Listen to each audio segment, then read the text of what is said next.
Hello student, I welcome you all to the one more video lecture of your second chapter, that is life process and living organism part 1। देखो last lecture में हमने क्या study किया था। We studied about living organism of life process and respiration. So last lecture में हमने nutrients content का हमारे बॉडी में क्या क्या यूज़ होता है वो देखा। देन बैलेंस डाइट देखा कि balance diet contain carbohydrate, protein, fats, vitamin और ये सब एक करेक्ट प्रपोर्शन में होना चाहिए।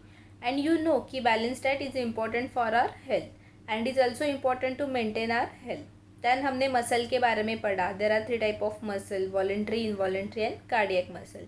Then we studied about the digestive system, excretory system, respiratory system and cardiac system and the nervous system also. Then हमने ईच एंड एवरी सिस्टम के function पढ़े थे। And we also studied about the carbohydrate, protein, fats and vitamin. Okay, so today we will learn about the living organism and energy production। okay, so last lecture में हमने respiration discuss किया था। respiration is the process in living organism involving the production of energy। so respiration ये living organism में की process है और उसमें क्या involve है? energy production, typically with the intake of oxygen and release of CO2। okay, हम respiration में क्या लेते हैं? ऑक्सीजन लेते हैं और CO2 रिलीज कर देते हैं। Okay, from the oxidation of complex organic substances.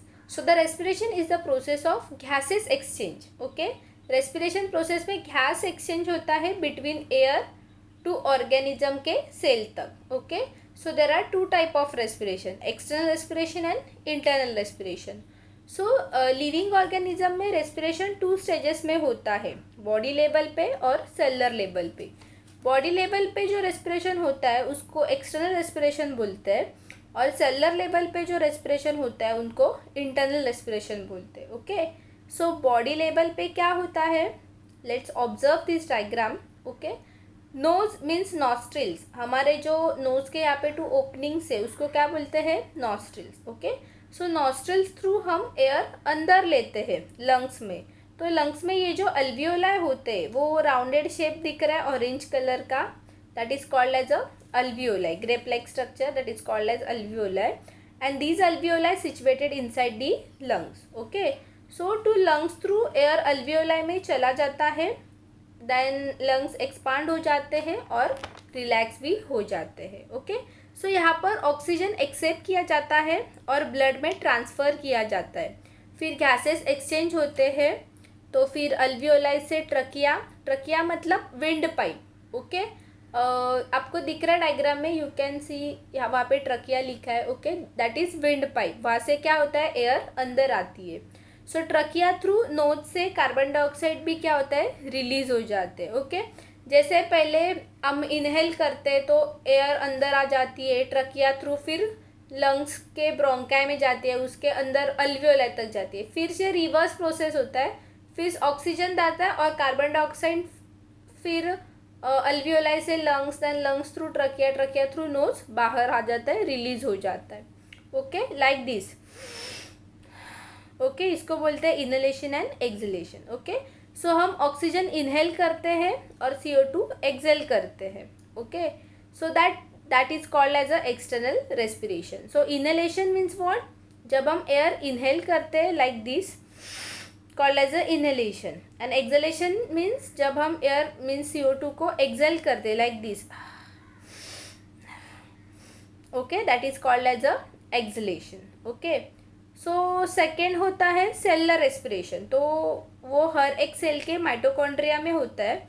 RBC means red blood cell oxygen carry करके लेके जाते हैं हर एक सेल के माइटोकॉन्ड्रिया में, तो वो न्यूट्रिएंट्स और ऑक्सीजन में रिएक्शन करवाई जाती है थ्रू माइटोकॉन्ड्रिया और एनर्जी रिलीज होती है। सो ATP release molecules means adenosine triphosphate, और इसके बारे में हम आगे पढ़ेंगे। So that is called as a whole cellular respiration. Okay, now observe this diagram. आपके टेक्स्ट बुक में लेबलिंग नहीं दिया है, so you can feel this name. चलो लेट्स गेट स्टार्टेड। फर्स्ट आपको क्या दिख रहा है? Knows, nasal cavity. नोज में क्या रहता है? There are 2 openings, that is called as a nostrils. Okay, then उसके नीचे माउथ कैविटी, मतलब अपना जो नॉर्मल माउथ है, ओके वो। Then larynx and pharynx, trachea और माउथ इनके बीच मतलब बीच का जो पोर्शन है उसको बोलते हैं लैरिंग्स और pharynx. Okay. Then trachea. Trachea is also called as a wind pipe. Okay. जहाँ से एयर अंदर आ जाती है उसको बोलते हैं wind pipe.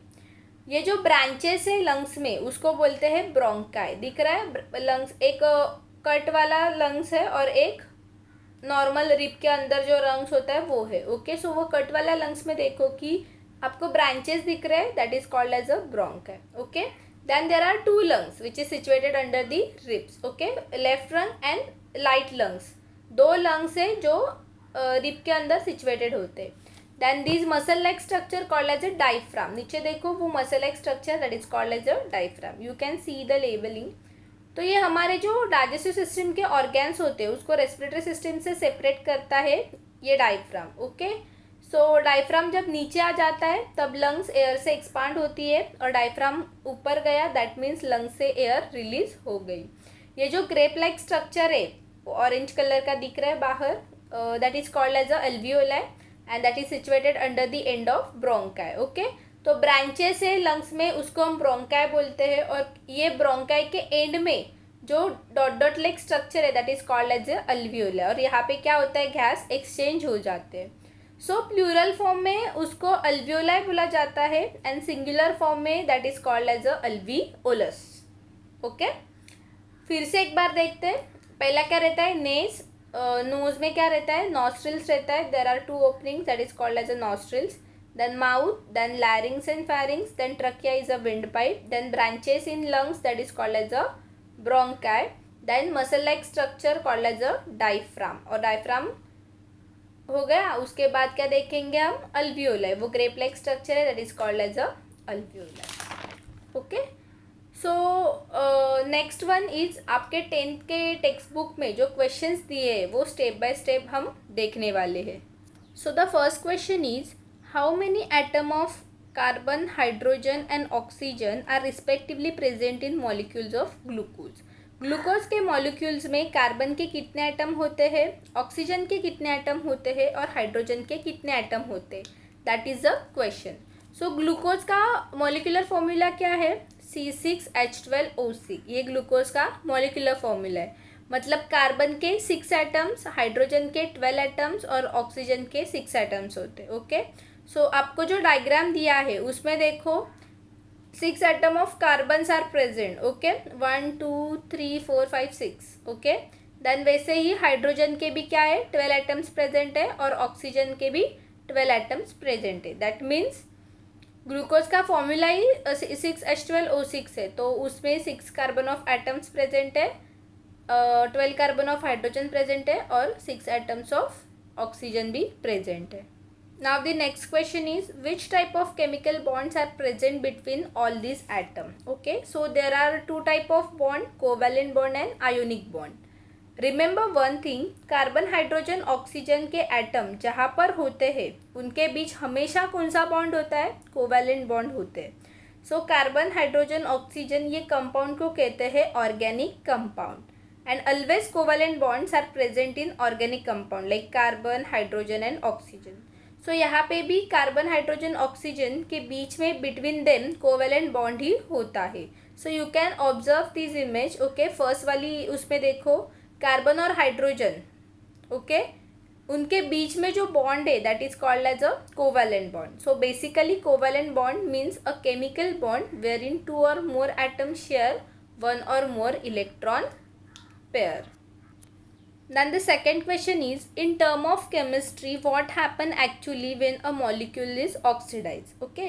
So when molecule is oxidized it gets oxygen atom and lose electron. जब molecule oxidize हो जाता है तो ऑक्सीजन एटम उनको मिलता है और वो क्या करता है, इलेक्ट्रॉन लूज करता है. और when molecules is oxidized ultimately oxidation number is increase. और जब molecules oxidize हो जाते हैं अल्टीमेटली क्या हो जाता है, ऑक्सीडेशन नंबर इंक्रीज हो जाता है. So now the living organism and energy production. Okay. So in living organism respiration occur eight 2 level, body and cellular level. जैसे मैंने पहले ही डिस्कस किया था और आपको पता भी है लिविंग ऑर्गेनिज्म में 2 टाइप के रेस्पिरेशन होते हैं. First one is a body level and the second one is a cellular level. तो बॉडी लेवल पे होता है that is called as a external respiration, and वो सेलुलर लेवल पे जो होता है that is called as a internal respiration और cellular respiration. Okay, so oxygen and carbon dioxide are exchanged between body and surrounding in case of respiration occurring at the body level. So body level पे oxygen and carbon dioxide exchange होते हैं between the body and surrounding, उसको बोलते हैं external respiration. And in cellular level पे क्या होता है देखो, in case of respiration at cellular level foodstuff are oxidized either or without help of oxygen, either with or without help of oxygen. Second case में means cellular level पे फूडस्टफ oxidise होते हैं either with और without help of oxygen, मतलब oxygen होता भी है और होता नहीं भी है। सो इस तरह से बॉडी लेवल पे एंड सेलुलर लेवल पे रेस्पिरेशन की प्रोसेस होती है। Now the next one is cellular respiration. Okay, so let's get started. Carbohydrates of the food that we consume every day are mainly utilized for the production of energy required for daily needs. हम regular basis पे means every day we consume carbohydrates, तो हमें उसमें energy मिलता है। Okay, so this energy every day हम utilise करते हैं रिक्वायर फॉर डेली नीड्स। हम दिन भर जो काम करते रहते हैं उससे ये एनर्जी क्या हो जाती है, यूटिलाइज हो जाती है। So this energy is obtain in the form of ATP. ये जो हमें एनर्जी मिलती है वो एटीपी के फॉर्म में होती है। ATP means what, adenosine triphosphate which is present in mitochondria. Okay, इसके बारे में हम आगे पढ़ने वाले हैं।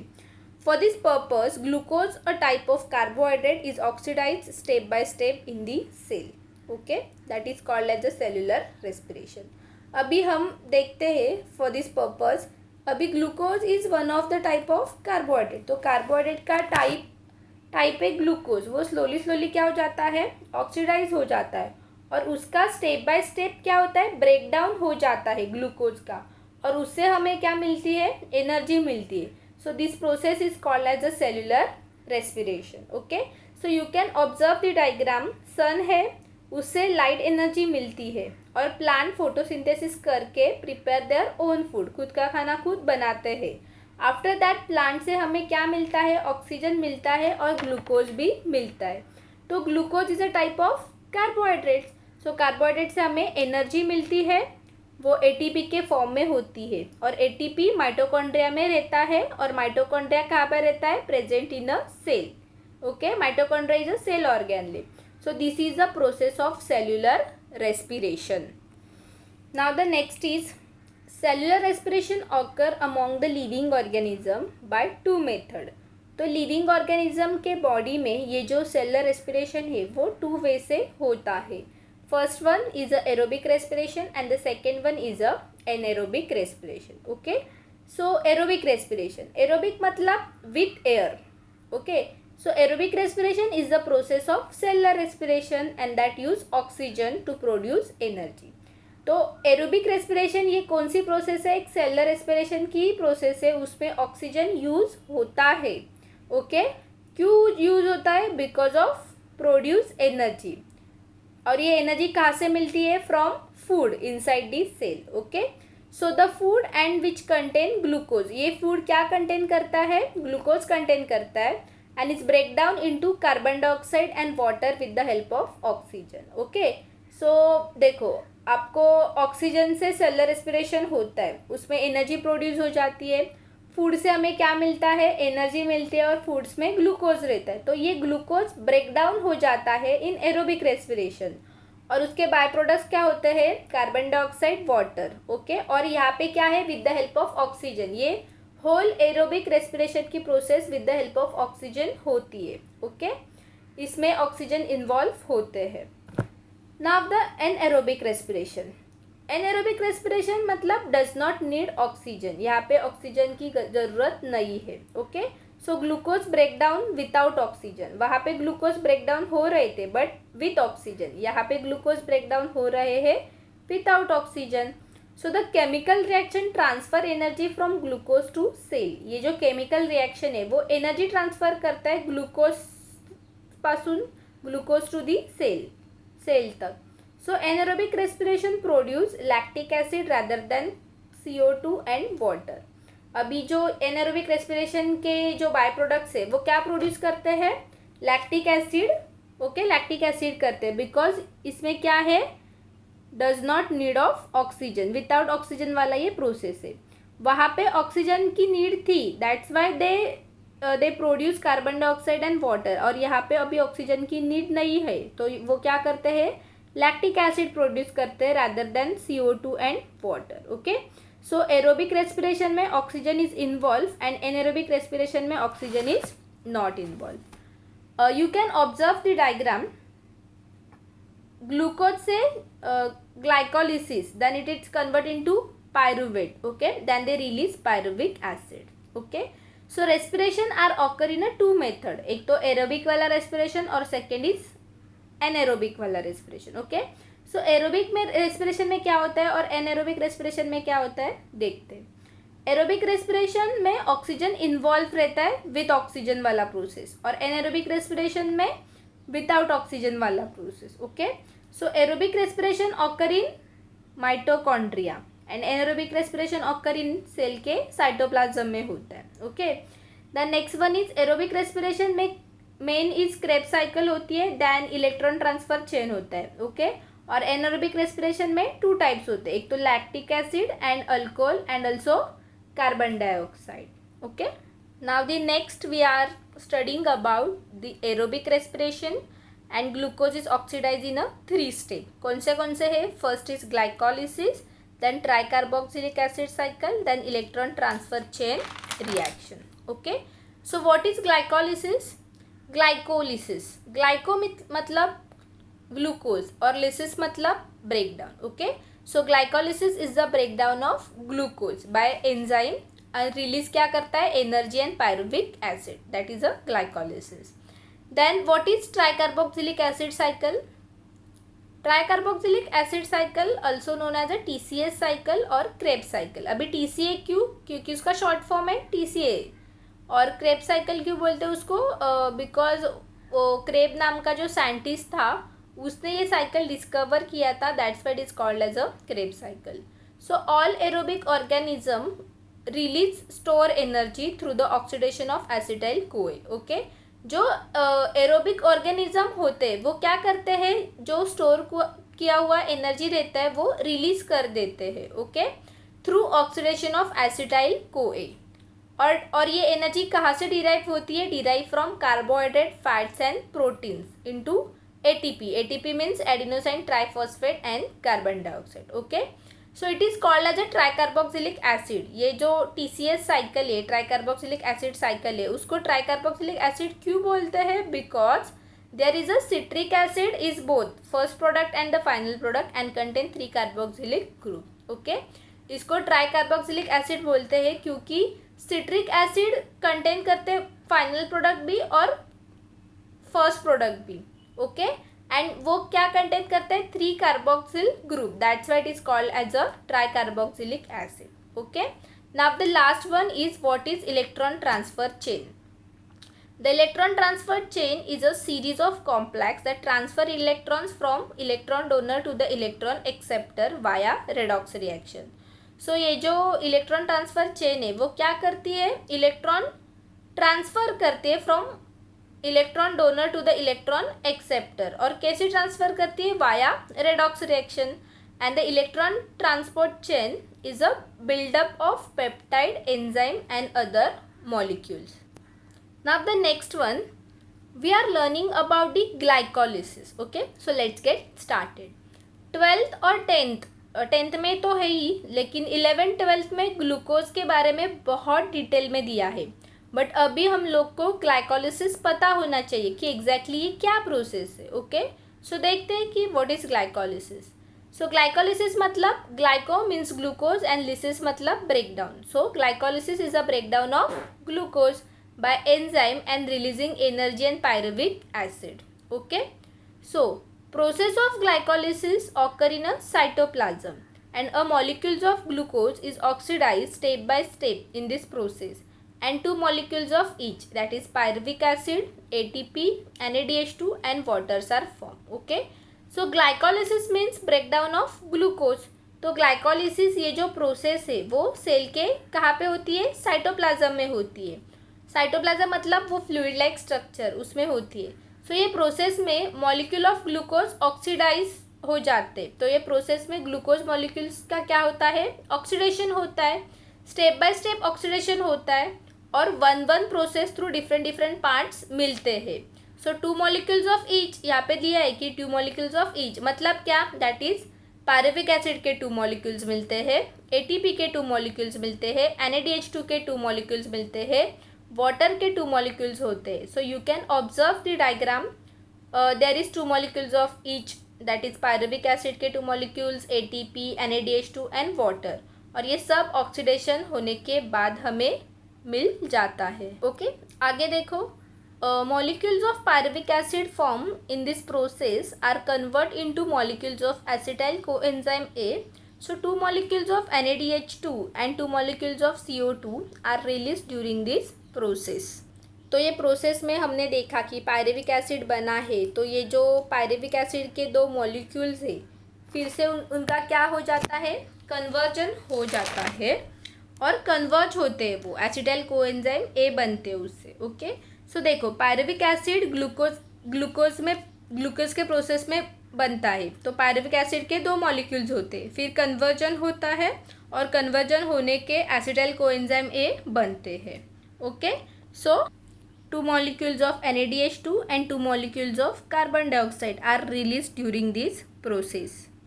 तो ये प्रोसेस में 2 molecules of NADH2 and 2 molecules of carbon dioxide release हो जाते हैं during this process. So this is the whole process of glycolysis. अब थोड़ा डिटेल में देखते हैं। ग्लाइकोलिसिस जो प्रोसेस होती है जिसमें क्या होता है, देखो ग्लूकोज है और उससे कन्वर्ट होके क्या बनता है, पायरुविक एसिड बनता है। ओके, ग्लूकोज के कितने मॉलिक्यूल्स हैं, 1 मॉलिक्यूल्स, और पायरुविक एसिड के कितने मॉलिक्यूल्स होते हैं, 2 मॉलिक्यूल्स होते हैं, बिकॉज वो कन्वर्ट होने के बाद। सो ग्लूकोज का मॉलिक्यूलर फॉर्मूला क्या है, C6H12O6, और पायरुविक एसिड का क्या है, यहाँ पे अभी 2 मॉलिक्यूल्स है ना, तो 2 × CH3C double bond O COOH। Okay, so यहाँ पे 1 मॉलिक्यूल्स है, दैट्स वाई C6H12O6 वो नॉर्मल है, वहाँ पे 2 से मल्टीप्लाई नहीं होगा, लेकिन यहाँ पे 2 मॉलिक्यूल्स है, दैट्स वाई 2 × 2 है उसका मॉलिक्यूलर फॉर्मूला। सो कार्बन और ऑक्सीजन के नंबर ऑफ काउंट करें तो ग्लूकोज में कितना कार्बन है, देखो 6 कार्बन ऑफ ग्लूकोज, और ऑक्सीजन कितने 6 है। पायरुविक एसिड में कितने कार्बन है देखते, 1 2 3 कार्बन्स दिख रहे, बट इंटू 2 किया तो 6। ओके, देन ऑक्सीजन के 1 2 3 कार्बन से और इंटू 2 किया तो 6। ओके, सो यहाँ पे देखो ग्लूकोज में जितने भी कार्बन्स और ऑक्सीजन के मॉलिक्यूल्स प्रेजेंट है उतने ही पायरुविक एसिड में भी प्रेजेंट है। यानी ग्लाइकोलिसिस के प्रोसेस में ग्लूकोज कन्वर्ट होता है पायरुविक एसिड में। ओके, सो जितने कार्बन और ऑक्सीजन पहले प्रेजेंट थे उतने ही कार्बन और ऑक्सीजन बाद में ही प्रेजेंट है। So there is a no loss of carbon dioxide and no gain of oxygen. Okay, वहाँ पे कार्बन डाइऑक्साइड का लॉस भी नहीं हो रहा है और गेन भी नहीं हो रहा है ऑक्सीजन का। So remember one thing, glucose से जब पायरुविक एसिड कन्वर्ट होता है तो उतने ही अमाउंट में क्या रहता है, ऑक्सीजन और कार्बन डाइऑक्साइड प्रेजेंट रहते हैं। ओके, तो नाउ द नेक्स्ट हम देखेंगे glycolysis are present in cytoplasm of the cell. Okay, that you know कि ग्लाइकोलिसिस कहाँ पे रहता है, साइटोप्लाज्म में। सो ग्लाइकोलिसिस में जितने भी प्लांट्स और एनिमल्स है उतने सब में क्या होता है, ये प्रेजेंट होता है। ओके, सो ग्लाइकोलिसिस प्रेजेंट होता है। सो ग्लूकोज एनिमल में स्टोर होता है as a reserve food material, but plant में ग्लूकोज स्टोर नहीं होता है। प्लांट में क्या होता है, स्टार्च स्टोर होता है। जैसे एनिमल्स में ग्लूकोज स्टोर होता है वैसे प्लांट में स्टार्च स्टोर होता है। अब नेक्स्ट है कि सबसे इम्पॉर्टेंट बात तो ये है कि ग्लूकोज के प्रोसेस में ग्लूकोज कन्वर्ट होता है पायरुविक एसिड में। Okay, but why this is important, क्यों इम्पॉर्टेंट है ग्लूकोज पायरुविक एसिड में कन्वर्ट होना, बिकॉज जो रेस्पिरेशन है उसमें ग्लूकोज का ब्रेकडाउन होता है। एक्चुअली ग्लूकोज से जब पायरुविक एसिड बनता है तो उसका ब्रेकडाउन होता है ड्यूरिंग द रेस्पिरेशन, और ये पायरुविक एसिड का ब्रेकडाउन कैसे होगा वो डिपेंड करते हैं रेस्पिरेशन पे, कि वो रेस्पिरेशन एरोबिक रेस्पिरेशन है कि एनारोबिक रेस्पिरेशन है। ओके, सो शॉर्ट में हम देखेंगे तो ग्लाइकोलिसिस से कन्वर्ट होगा तो पायरुविक एसिड बनेगा। देन एसिटाइल को ए, ग्लाइकोलिसिस कहाँ से आएगी, कार्बोहाइड्रेट से आएगी। सो कार्बोहाइड्रेट्स से हमें एनर्जी मिलेगी, ग्लाइकोलिसिस, देन पायरुविक एसिड के बाद acetyl co A, then Krebs cycle, then उसके बाय प्रोडक्ट्स क्या हो गए, carbon dioxide, water and energy. Now the next is a tricarboxylic acid.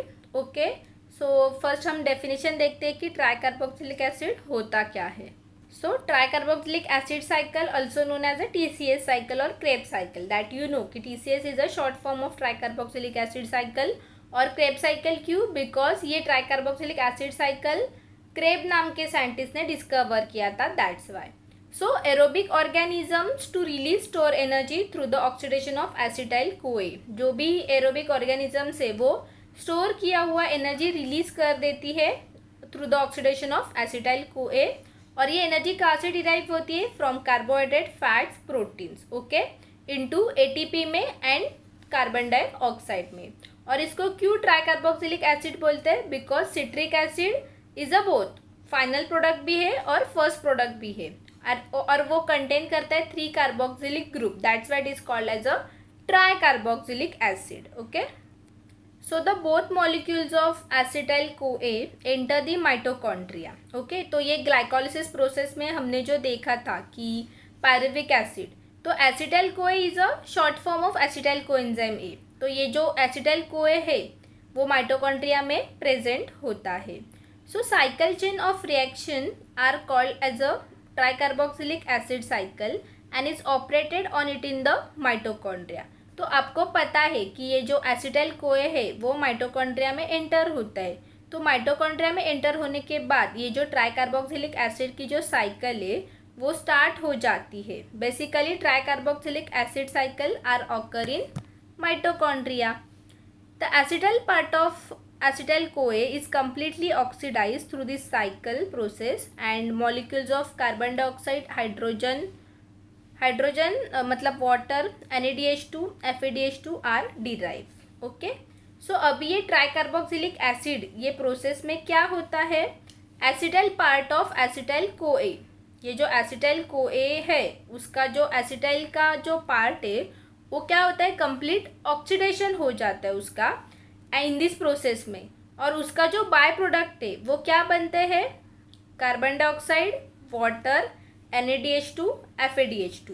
तो ये उसके डेरिवेटिव्स होते हैं, ये carbon dioxide, water, NADH2, FADH2। So this is the whole tricarboxylic acid cycle. Okay, so आपको तो पता है कि ट्राइकार्बोक्सिलिक एसिड साइकिल 10th और 12th और 11th में बहुत डिटेल में दिया है, अभी आपको सिर्फ डेफिनेशन वगैरह है। ओके, सो ये साइकिल हम डिटेल में नहीं पढ़ेंगे, but TCS cycle means tricarboxylic acid cycle और it is a biochemical pathway और it is also called as a Krebs cycle because Kreb नाम के साइंटिस्ट ने क्या किया था, डिस्कवर किया था। Then it is use to generate energy through the oxidation of acetyl CoA। Okay, इसका यूज़ करते हैं एनर्जी जनरेट करने के लिए through the oxidation of acetyl CoA। So it is also used for synthesis of NADH2 and the production of amino acid. And you know that कि this TCA cycle present in mitochondria of eukaryotes and cystole of prokaryotes. And this is the whole tricarboxylic acid cycle. Now the next we are going to study about the electron transfer chain reaction. Okay. So first हम इसका definition देखते हैं, क्या होता है इसका definition. So the electron transport chain is a series of complex and that transfer electrons from electron donor to the electron acceptor via redox reaction. तो electron transfer chain क्या करते हैं, इलेक्ट्रॉन ट्रांसफर करते हैं from electron donor to the electron acceptor via redox reaction through. So the electron transport chain is a buildup of peptide, enzyme and the other molecules. Okay, so the molecules of NADH2 and FADH2 form during all above process participate in electron transfer chain reaction. तो हमारा जो last reaction था TCA cycle का, उसमें जो by product थे वो थे NADH2 एंड FADH2. तो ये पार्टिसिपेट होते हैं कौन से प्रोसेस में, ये फिर पार्टिसिपेट हो जाते हैं इलेक्ट्रॉन ट्रांसफ़र चेन के रिएक्शन में। और ड्यू टू दिस अभी ये दोनों के वजह से क्या होता है देखो, due to this 3 molecules of ATP are obtained from each NADH2 molecules and 2 molecules of ATP from each FADH2 molecules।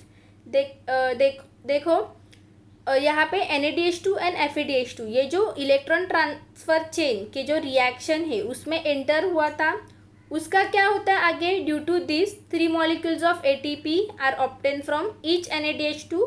तो ये NADH2 होता है, उससे हमें क्या मिलता है, 3 molecules of ATP मिलते हैं। और FADH2 से हमें क्या मिलता है, 2 molecules of ATP मिलते हैं। ओके, सो NADH2 से हमें 3 molecules of ATP मिलता है और FADH2 से हमें 2 molecules of ATP मिलते हैं। So beside ATP water molecules are also form in this reaction. तो देखो सिर्फ यहाँ पे ओनली ATP नहीं फॉर्म होता है, यहाँ पे क्या मिलता है हम लोग को, वाटर मॉलिक्यूल्स भी मिलते हैं, वाटर मॉलिक्यूल्स भी जनरेट होते हैं। ओके, सो आगे बढ़ते हैं। Electron transfer chain reaction is operated in mitochondria only. तो ये जो रिएक्शन है इलेक्ट्रॉन ट्रांसफर चेन रिएक्शन, ये कहाँ पे ऑपरेट होता है, only mitochondria. Okay, so thus a molecule of glucose is completely oxidized in aerobic respiration and molecules of carbon dioxide and water are produced along with energy।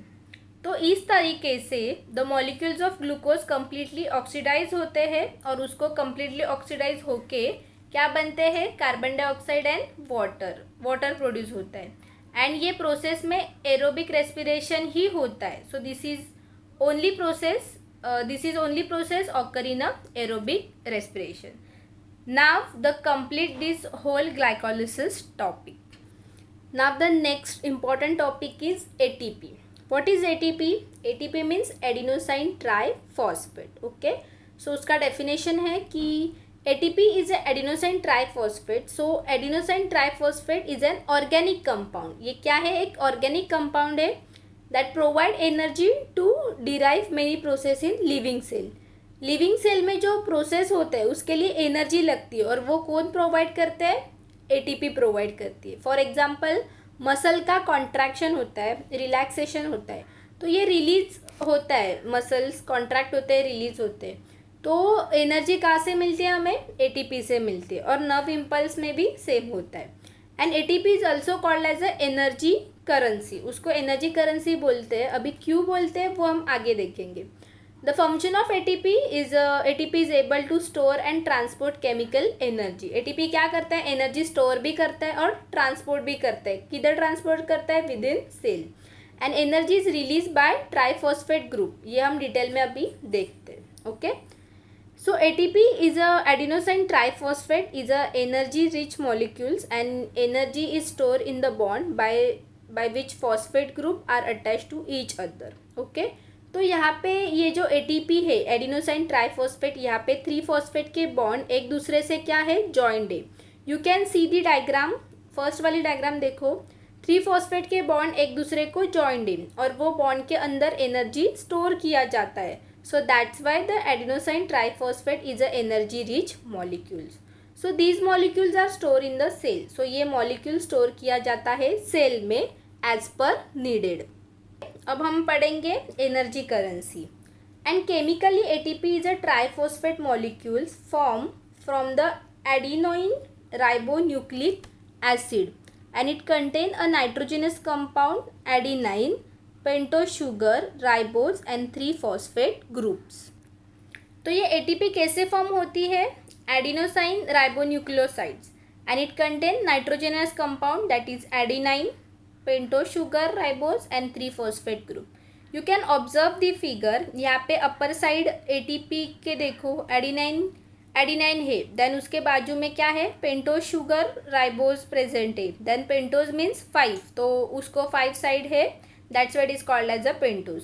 तो pentose sugar ribose है और 3 phosphate groups है, तो ये सब से क्या होती है, ATP फॉर्म होती है। And as per the need the energy is derive by breaking the phosphate bond of ATP। जब एनर्जी की ज़रूरत होती है तब एनर्जी कहाँ से डिराइव होती है, ये फॉस्फेट बॉन्ड है ATP का, वो ब्रेक हो जाता है। ओके, जैसे ही हमें एनर्जी की ज़रूरत होती है वैसे ही क्या होता है, as per need energy derive होती है by breaking the phosphate bond.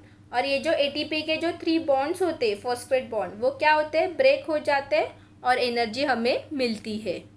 Hence the ATP is called as a energy currency. And ATP को क्या बोलते हैं, that's why ATP is called as a energy currency, उसको एनर्जी करेंसी भी बोलते हैं। So you can observe the figure, ATP कैसी form होती है और एटीपी के स्ट्रक्चर क्या होते हैं वो स्टडी करते हैं। ओके, सो एटीपी के स्ट्रक्चर में एडिनाइन रहता है, राइबोज रहता है, plus triphosphate bond means 3 phosphate bond रहते हैं। That's why ATP is called as a adenosine triphosphate. Okay, so adenosine में होता है एडिनाइन प्लस राइबोज। एडिनोसाइन मतलब क्या, हेक्सागन पेंटागन। हेक्सागन में कितने साइड्स होते हैं, 6 साइड्स होते हैं और पेंटागन को 5 साइड्स होते हैं। Let's see the diagram. Adenine को हम बोलते हैं हेक्सागन, वो ब्लू कलर में जो है that has 6 sides, so hexagon and that is called as adenine. और उसके बाजू में देखो पेंटागन मतलब 5 साइड्स है, so that is called as a ribose. और एडिनाइन प्लस राइबोज, ओके, ये प्लस करके टोटली उसको क्या बोलेंगे हम, एडी9 बोलेंगे।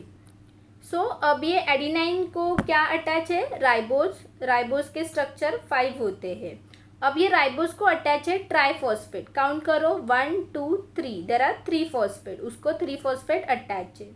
तो एडिनाइन एडिनोसाइन मतलब adenine plus ribose and 3 phosphate, ये फॉस्फेट में है, ये जो लास्ट वाला बॉन्ड है वो ब्रेक हो जाता है और जैसे वो टूटेगा, जैसे वो ब्रेक हो जाएगा, एनर्जी प्रोड्यूस होगी।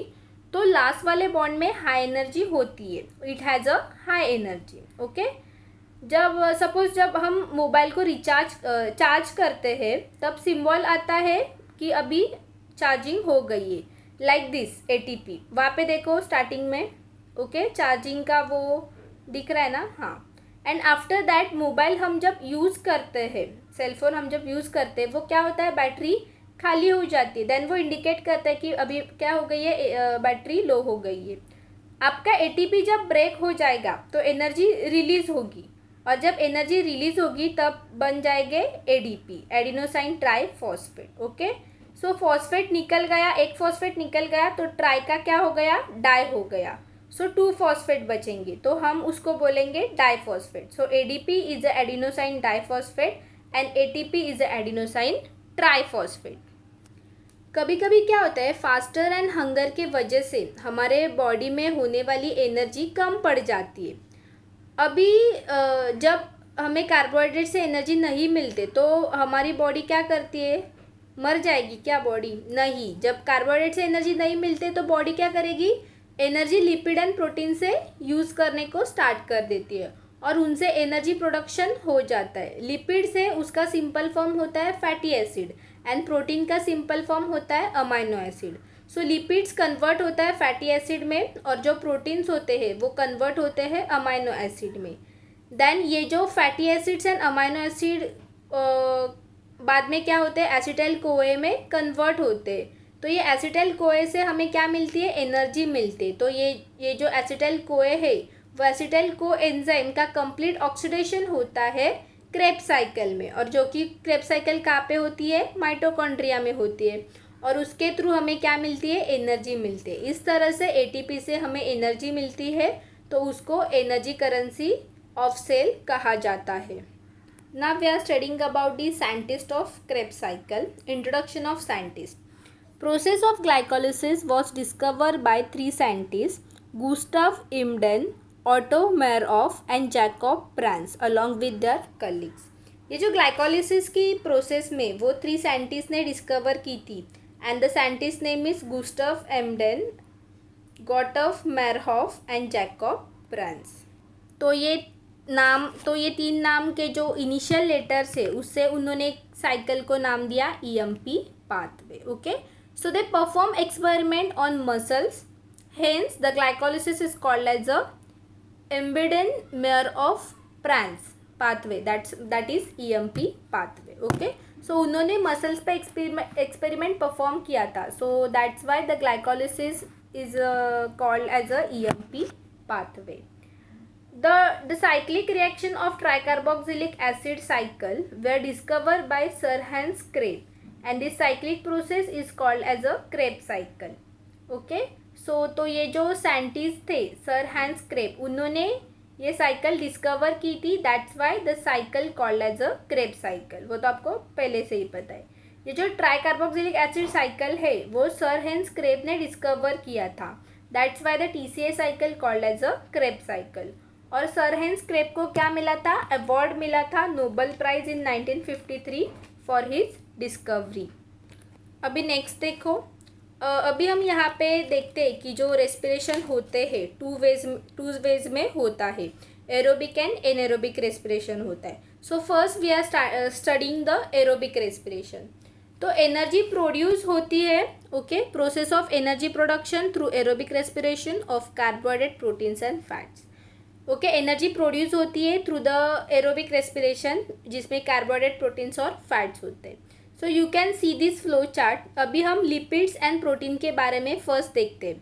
लिपिड्स डिकम्पोज होता है फैटी एसिड में और प्रोटीन्स होता है अमाइनो एसिड में, और ये दोनों फिर कन्वर्ट होते हैं एसिटाइल CoA में, कोएंजाइम में, जो अभी हमने देखा। और ये Krebs cycle through energy produce करते हैं, और जो एनर्जी प्रोड्यूस होती है उससे बाय प्रोडक्ट होते हैं, that is carbon dioxide and water and energy हमें मिलता है बाय प्रोडक्ट।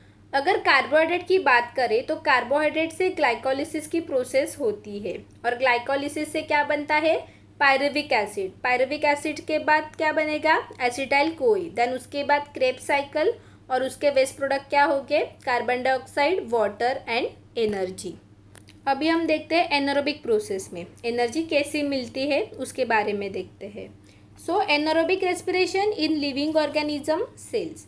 यहाँ पे हम देख सकते हैं कि ये ग्लूकोज है, ग्लूकोज से ग्लाइकोलिसिस प्रोसेस होती है।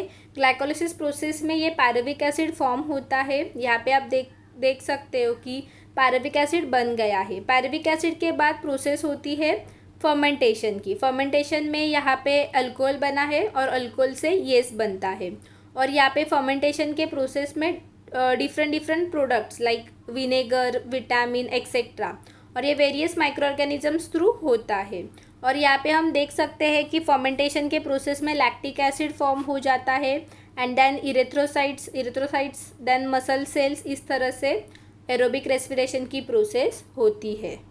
The next one is, now we are going to study about the last part of that is energy production in micro organism through anaerobic respiration. Some organism can not live in presence of oxygen, example many bacteria, such living organism have to perform anaerobic respiration। कुछ organism होते हैं वो oxygen के presence में नहीं रहते हैं, they do not want oxygen, उनको ऑक्सीजन नहीं चाहिए, and they can not live in presence of oxygen, for example many bacteria. और ये जो लिविंग ऑर्गेनिज्म होते हैं वो क्या करते हैं? Anaerobic type of respiration perform करते हैं। Okay, so glycolysis and fermentation are two step of anaerobic respiration. Glycolysis and fermentation ये दो इंपॉर्टेंट स्टेप है एनारोबिक रेस्पिरेशन के।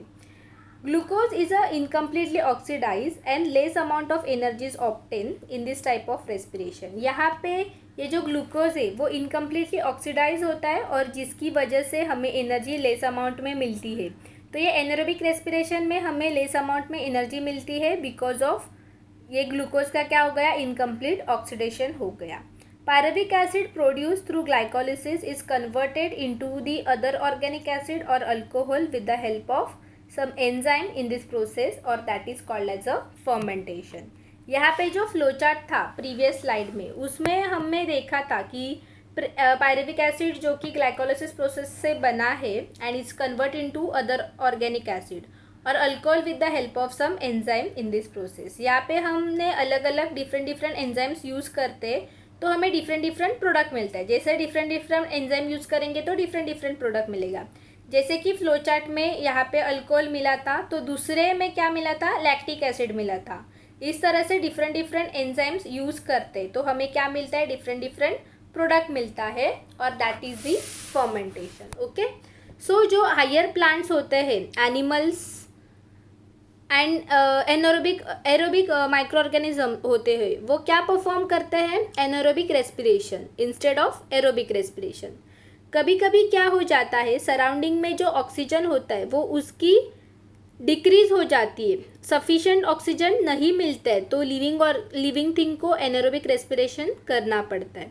और भी कुछ डिफरेंट एग्जाम्पल्स है एनारोबिक रेस्पिरेशन के। मतलब एरोबिक ऑर्गेनिज्म को एनारोबिक रेस्पिरेशन करना पड़ता है because of insufficient oxygen. For example हम देखेंगे, अभी देखो जो सीड्स होते हैं वो सीड्स लैंड के अंदर होते हैं, तो लैंड के अंदर सपोज सफिशिएंट ऑक्सीजन नहीं होता है तो उसकी वजह से यहाँ पे जर्मिनेशन के लिए ऑक्सीजन नहीं मिलता है और वहाँ पे एनारोबिक रेस्पिरेशन की प्रोसेस होती है।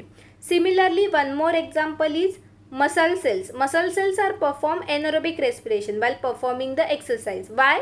बिकॉज एक्सरसाइज करते वक्त हमें बहुत ज़्यादा ऑक्सीजन की ज़रूरत होती है, वो ऑक्सीजन हमें मिलता नहीं है, तो हमारे मसल सेल्स को एनारोबिक रेस्पिरेशन करना पड़ता है। So due to this less amount of energy is produce in our body and lactic acid accumulate. तो लैक्टिक एसिड जब अक्यूमुलेट होता है मसल्स में, so that's why we feel tired during the exercise. Thank you.